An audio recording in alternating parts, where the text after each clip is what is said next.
बिस्मिल्लाहिर्रहमानिर्रहीम। अस्सलाम वालेकुम स्टूडेंट्स, कैसे हैं आप लोग। आज हमारे पास जो सबक नंबर 2 था सुकरात, जिसको मैंने आपके सामने एक्सप्लेन किया, और आज हम लोग जो उसकी एक्सरसाइज दी गई है हमें, उसके जो सवाल हैं मैं उनके बारे में थोड़ा सा मैं आपको बताऊंगी कि आपने जो सवाल का जवाब हम लोग जब लिखते हैं तो उसके स्टार्ट में हम लोग जो स्टेटमेंट देते हैं वो हम लोगों ने किस तरह देनी है। ठीक है, जैसे कि हमने सबक पढ़ा, आप लोगों ने रीडिंग की चैप्टर की, तो आपको बखूबी अंदाज़ा होगा कि ये जो सबक है ये अफादात मेहती जो एक तसनीफ़ थी मेहती अफादी की, वहाँ से ये जो सबक था ये सुकरात अखज़ किया गया। तो आपने हर क्वेश्चन के आंसर के स्टार्ट में आपने ये स्टेटमेंट देनी है कि सबक सुकरात मेहती अफादी का तहरीर करदा है जो कि अफादात मेहती से अखज़ किया गया है। ठीक है, ये स्टेटमेंट आपने हर क्वेश्चन का जो आंसर आप लोग लिखोगे उसके स्टार्ट में आपने देनी है।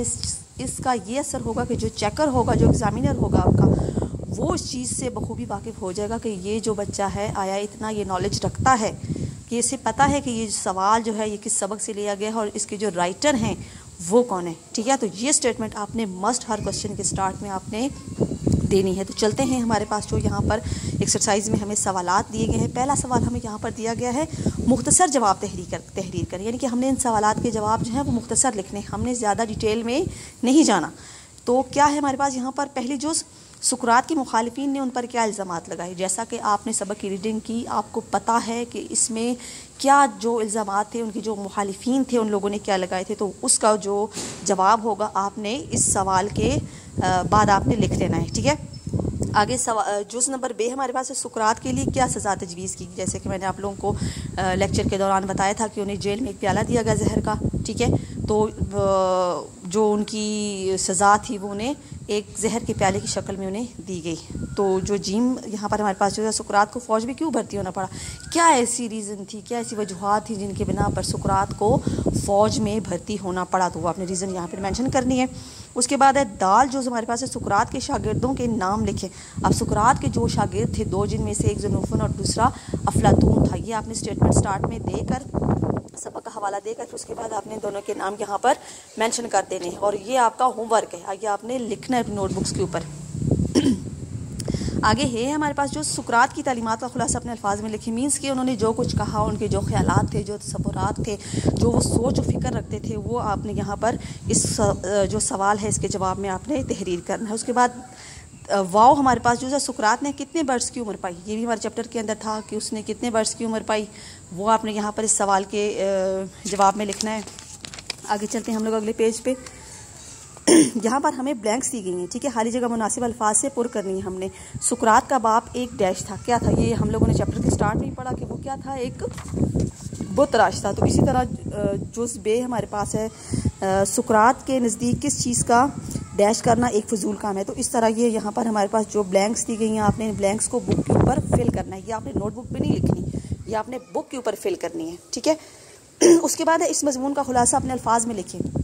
सबक सुकरात जो है इसका जो खुलासा होगा वो आपने अपनी नोटबुक के ऊपर मेंशन करना होगा। ठीक है, उसके बाद है दर्ज झैल अल्फाज उस एराब के साथ लिखें। तो यहाँ पर जो हमें अल्फाज दिए गए हैं, जिनमें पहला लफ्ज़ हमारे पास जमादात है, दूसरा पैरवी है, तीसरा रक्श व हसद, और तीसरा इस्तकलाल, और उसके बाद ज़िलत, ये वर्ड हमें यहाँ पर दिए गए। तो हमने इन्हें क्या करना है, इन्हें इनके ऊपर हम लोगों ने एराब लगाने हैं। ठीक है, ये भी आपका होमवर्क में ये क्वेश्चन आपका आएगा।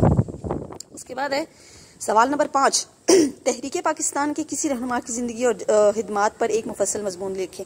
तो यहाँ पर आप किसी भी जो हमारे जो अजीम रहनुमा गुजरे हैं, जिनमें हमारे सर सैयद अहमद ख़ान है, हमारे कायद आज़म हैं, हमारे अल्लामा इकबाल हैं, हमारे मौलाना मोहम्मद अली जौहर हैं, मीन्स कि जो भी जो शख्सियत आपको मुनासिब लगती है या जो पर्सनैलिटीज़ के बारे में आप सही तरह से डिफ़ाइन कर सकते हैं, आपने उसके बारे में यहाँ पर एक मुफस्सल मजमून अपनी नोटबुक पे लिखना है और उसे याद भी करना है। तो अगला यहाँ पर हमारे पास सवाल है रमूज़ औकाफ। अब रमूज़ औकाफ क्या है, रमूज़ औकाफ की डेफिनेशन क्या है।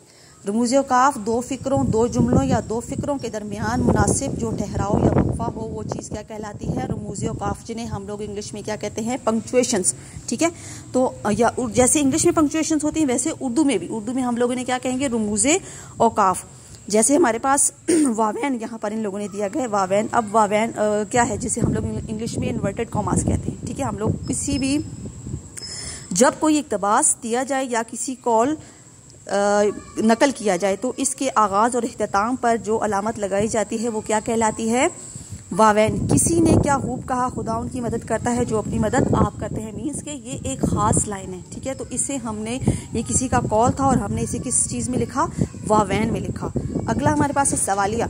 ये अलामत जो है सवालिया की, ये हमारे पास